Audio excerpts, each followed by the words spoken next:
நான் காலேஜ் படிச்ச காலத்துலேருந்தே வந்து பெரம்பூர்ல தான் இருக்கேன். இப்பயும் வந்து அம்மா வீட்டில் நார்த் மெட்ராஸ் தான். உள்ள வரும்போதே அவ்வளோ வைபா இருக்கும். நார்த் மெட்ராஸ் தான் எனக்கு அவ்வளோ பிடிக்கும். பட் இன்னைக்கு உள்ள நுழையும் போதே வந்து அவ்வளோ ஹாண்டிங்கா அவ்வளோ ஸ்கேரியா இருக்கு நம்ம ஊரை பார்க்கறதுக்கு. ஏன்னா நேற்று நைட்டு நம்ம ஆம்ஸ்ட்ராங் சாரோட நியூஸ் கேட்டதுலேருந்து இன்னைக்கு காலையில விடிஞ்ச உடனே சென்னையை பார்க்கவே வந்து அவ்வளோ ஸ்கேரியா இருக்கு. அவ்வளோ பெரிய ஒரு தலைவர், ஒரு தேசிய கட்சியோட தலைவர் அசால்ட்டா ஒரு 6 பேர் வந்து வெட்டி போட்டு போயிட்டு இருக்காங்க. இந்த தைரியம் எங்கிருந்து வந்தது? ஆல்ரெடி அவர் இழந்தாச்சு, அதுவே அநியாயமான விஷயம் மனசு பதறுது. அடுத்தது என்ன தோணுதுன்னா, இதுக்கப்புறம் அரெஸ்ட் பண்ணிட்டு இந்த ஒரு 6 பேரை கூட்டு வந்து கொடுப்பாங்கல்ல, நியூஸ்ல எல்லாம் காட்டுவாங்கல்ல, அந்த 6 பேராவது நிஜமாவே வெட்டின 6 பேர் தானா, இல்ல யாரையாவது கூட்டு வந்து சரண்டர் பண்ண வைப்பாங்களா அப்படின்னு இன்னொரு பக்கம் ஒரு பயமா இருக்கு. எப்படி நம்புறது? நீங்க அரெஸ்டே பண்ணா கூட இவங்க தான் வெட்டியிருப்பாங்கன்னு எப்படி நம்புறது? ஏன்னா சும்மா ஒரு கோவத்துல அப்படியே வெட்டிட்டு போனா அது வேற, அதுவே தப்பு, அது வேற கதை. பட் இவ்வளோ கோல்டு மர்டரு, இவ்வளோ பிளான் பண்ணி பெரிய ஆட்கள் இல்லாம அவ்வளோ பெரிய கேஷ் கொடுக்காம இவ்வளோ ஒரு தைரியம் யாருக்குமே வராது. இது கண்டிப்பா நியூஸ்ல வரும். இது பெரிய விஷயம் ஆகும்னா வெட்டுறவங்களுக்கு கண்டிப்பா தெரியும். அப்போ வந்து ஒரு பிளானிங் இல்லாம அதை பண்ணியிருப்பாங்க. மகாராஜான்னு ஒரு படம், அந்த படத்துல வந்து ஒரு குப்பை தொட்டி காணா போகும். குப்பை தொட்டிங்கிறது கொஞ்சம் எக்ஸாஜரேட்டடா இருந்தாலும் நட்டீஸ் வந்து எல்லாருக்கும் ஃபோன் பண்ணுவாரு, போலீஸார் பேர் எல்லாருக்கும் ஃபோன் பண்ணுவாரு. இந்த மாதிரி ஒரு கேஸ் இருக்கு, நீ வந்து ஆஜராவரியா, நீ அதுக்கு பதிலா திருநன் ஒத்துக்கிறியா நிறைய பேரை கேட்பாரு. அப்போ அது டெஃபினட்டா அது வந்து எல்லா இடத்துலயும் நடக்கிறது தானே. ஒரு சின்ன கேஸ்க்கே யாரோ பண்ணதுக்கு ஆள் கிடைக்கலன்னு யாரோ ஒருத்தங்க ஒத்துக்கிறதுக்கு போறாங்கன்னா, இவ்வளவு பெரிய கேஸ் முன்னாடியே பிளான் பண்ணி நீங்க மர்டர் பண்ணிருக்கீங்க.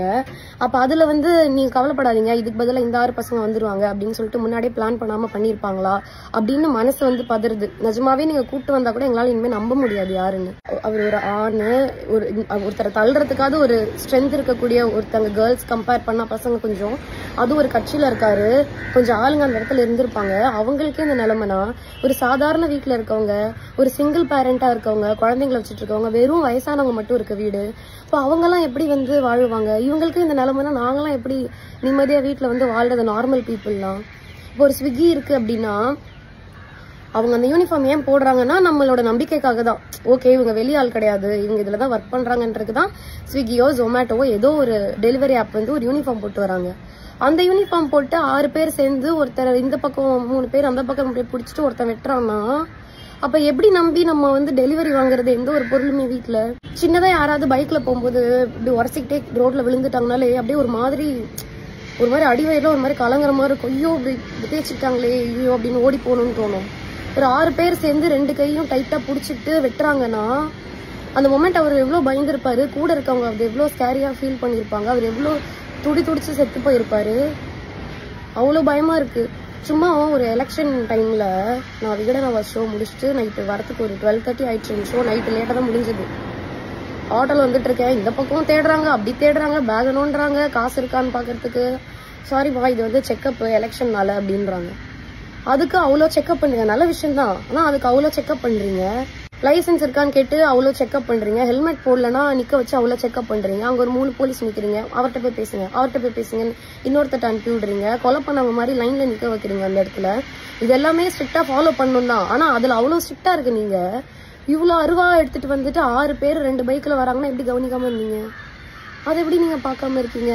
அப்ப சின்ன விஷயத்தெல்லாம் நல்லா பாக்குறீங்க, திட்டுறீங்க, பெரிய விஷயத்துல விட்டுறீங்களே. ஆல்ரெடி துடிச்சு சாவர ரேப் எல்லாம் வந்து நார்மலைஸ் பண்ணியாச்சு. ஆமாப்பா பேப்பரை திறந்தா ஒரே ரேப் நியூஸ் அப்படின்னு சொல்லி அதை கேஷுவல் ஆக்கியாச்சு. இப்ப அடுத்து இந்த மாதிரி கோல் மாடல்ஸ்லயும் கேஷுவல் ஆக்கிடுவாங்க போல. ஆமா இங்க கூட ஒரு கொலை, அங்க கூட ஒரு கொலை. ஏன்னா இவ்வளவு பெரிய ஆளே செத்து போயிட்டாரு. இன்னும் எத்தனை நாள் பேசுவீங்கன்னு தெரியல. 2-3 நாள் பேசுவீங்களா பிரேக்கிங் நியூஸ்ல, அதுக்கப்புறம் அடுத்த நியூஸ் பார்த்துட்டு போயிருவீங்க. இதுவே கேஷுவல் ஆயிடுச்சு. அப்ப சாதாரண மக்களுக்கு இந்த மாதிரி நடந்தா அது இன்னும் கேஷுவல் ஆயிடும். ஆமா அவருக்கே நடந்தது எல்லாம் நடக்காது அப்படின்னு அதுவும் நார்மலைஸ் ஆயிடும். பேசாம வீட்டுக்கு வீடு ஒரு துப்பாக்கி கொடுத்துருங்க, ஒரு ஃபேமிலிக்கு ஒரு துப்பாக்கி, அதுல ஒரு குண்டுன்னு சொல்லி கொடுத்துருங்க. ஃபார்ம் எல்லாம் ஃபில் பண்ணி கூட அட்ரஸ் எல்லாம் வாங்கி கூட கொடுத்துருங்க. பொண்ணுங்க வீட்டுல ரோட்ல நைட்டு தனியா போனாலும் இந்த மாதிரி யாராவது வெளியே போறாங்க டவுட்ஃபுல்லா இருக்க டைம்லயாச்சும் நாங்க யூஸ் பண்ணிக்கிறோம். ஒருவேளை இன்னொருத்தன் அதே துப்பாக்கியால அவன் ஃபேமிலி துப்பாக்கியால எங்க கொன்னா கூட எங்க கிட்ட இருக்கிறத வச்சு யாரோ ஹெல்ப் பண்ணி அவனை சுடுறாங்கன்னு வைங்களேன், எங்களை சுட்டவன் தான் சாவான். ஓகேவா? நானும் செத்துருவான், அவங்களும் செத்துருவாங்க. ஆனா எங்களை சுட்டவன் தான் சாவான். ஆனா இப்படி பண்ணும்போது நீங்க குற்றவாளின்னு ஒருத்தர் கொண்டு வந்து நிறுத்தும் போது எப்படி நம்புறது? நிஜமா அவர் வெட்டினவர் தான் வராரான்னு எப்படி தெரியும்? முன்கூட்டியே ஆஜராகிறதுக்கு இப்ப நான் தான் தப்பானு சொல்லி போய் அரெஸ்ட் சரண்டர் ஆயிடு அப்படின்னு சொல்றதுக்கு ஆள் ரெடி பண்ணாம போயிருப்பாங்கன்னு என்ன நிச்சயம்? நாங்க எப்படி அதை நம்புறது? நீங்க கூட்டு வந்தா கூட இனிமே ஒருத்தரை நாங்க எப்படி நம்புறது? அந்த கொலையாளிகளை ரொம்ப பயமா இருக்கு ஆக்சுவலி. இந்த காசை வாங்கிட்டு கூலிப்படியா வேலை செஞ்சு மற்றவங்களை கொலை பண்ணி அதில் ஒரு காசு சம்பாரிச்சு 1 லட்சமா இருக்கட்டும் 10 லட்சமா இருக்கட்டும் எவ்வளோ வேணா இருக்கட்டுமே, அதில் சமைச்சு சாப்பிடும்போது எப்படி உங்கள் தொண்டைக்குழியில் சாப்பாடு போகுதுன்னு எனக்கு தெரில.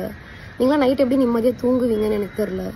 உங்கள் ஃபேமிலியில் இருக்கவங்க, உங்கள் ஒய்ஃபு, உங்கள் குழந்தெல்லாம் எப்போ அப்பாவுக்கு அடுத்து என்ன ஆகும், அவர் யார் அரெஸ்ட் பண்ணுவா, அவர் யார் கொலை பண்ணுவான்னு பயந்துட்டு தானே வாழ்வாங்க. அப்படி என்ன இந்த வேலையில் ஒன்று உங்களுக்கு இருக்குதுன்னு எனக்கு தெரில. யாராவது அந்த மாதிரி இருக்கீங்கன்னா, சப்போஸ் இந்த வீடியோ பார்த்தீங்கன்னா ஏதோ ஸ்க்ரால் பண்ணும்போது நீங்கள் எனக்கு கூட மெசேஜ் பண்ணுங்கள். நான் யார்கிட்டயும் அந்த மெசேஜ் காட்ட மாட்டேன். நீங்கள் எனக்கு கூட மெசேஜ் பண்ணுங்கள். நான் என்னால் முடிஞ்ச அளவுக்கு எங்கேயாவது உங்களுக்கு வேலை வாங்கி கொடுக்குறேன். மீடியாவில் அன்ஸ்கில்டு லேபர்ஸ் நிறைய பேர் இருக்காங்க. படிப்பெல்லாம் தேவையே கிடையாது. அதுக்கு ஒரு நாளைக்கு 1000 to 1500 வரும். மாதம் ஃபுல்லாக நீங்கள் உழைக்க ரெடினா உங்களுக்கு வந்து ஈஸியாக 25 to 30,000 ஈஸியாக உங்களால் வாங்க முடியும். அதில் ஒய்ஃப் குழந்தைய நல்லா வச்சுக்கலாம், அதில் உழைச்சி சாப்பிட்லாம், சாப்பாடு நல்லா ஒட்டும், உடம்புல நிம்மதியாக தூக்கம் வரும் படுத்தா. ஒரு நல்ல லைஃப். ஒரு 25,000 போதாதா அவங்க கஷ்டத்தில் வாழ? அப்படி இன்னொருத்தரை கொலை பண்ணி அப்படி சம்பாரிச்சு என்ன பண்ண போறீங்க?